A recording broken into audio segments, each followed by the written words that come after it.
আজ অষ্টমীতে আমাদের বাড়িতে লুচি, সিমুই, ঘুগনি আর কুমড়োর তরকারি হয়েছিল। আপনাদের প্রথমেই বলেছিলাম এর সময় আমরা সবাই মিলে মায়ের মন্দিরে যাব, তো আমরা এখন বেরিয়ে পড়েছি খাওয়া দাওয়া করে। মায়ের মন্দির আমাদের বাড়ির থেকে খুবই কাছে, তাই বাবা আমাদেরকে প্রথমে আগে দিয়ে এলো, এরপর মাকে আনতে যাচ্ছে। বাবা মাকে নিয়ে চলে এসেছে। এইবারে খ্যানের টাইম ছিল দুপুরবেলায়। মা সর্বমঙ্গলা মায়ের মন্দিরে আজকের দিনে অনেক জায়গা থেকে অনেক লোক আসে মায়ের মন্দিরে খ্যান দেখার জন্য।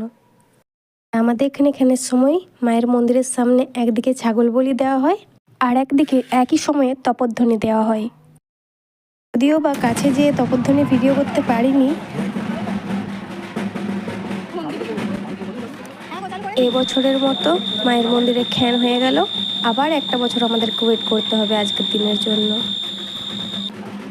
আপনাদের বলেছিলাম আজকের দিনে অনেক ভিড় হয় মানুষের, তো আপনারা দেখুন কত ভিড় হয়েছে। আর পুজোতে দোকান তো বসেই, তো সেদিন ওখানে খাবারের দোকান, বাচ্চাদের খেলনার দোকান, আইসক্রিমের স্টলও বসেছিল।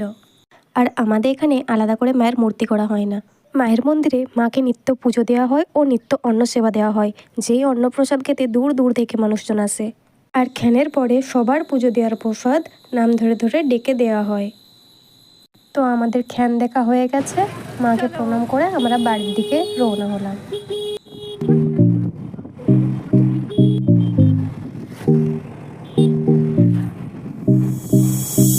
আজকের মতো ভিডিওটি এখানেই শেষ করছি। দেখা হচ্ছে নেক্সট ব্লগে। Tata guys.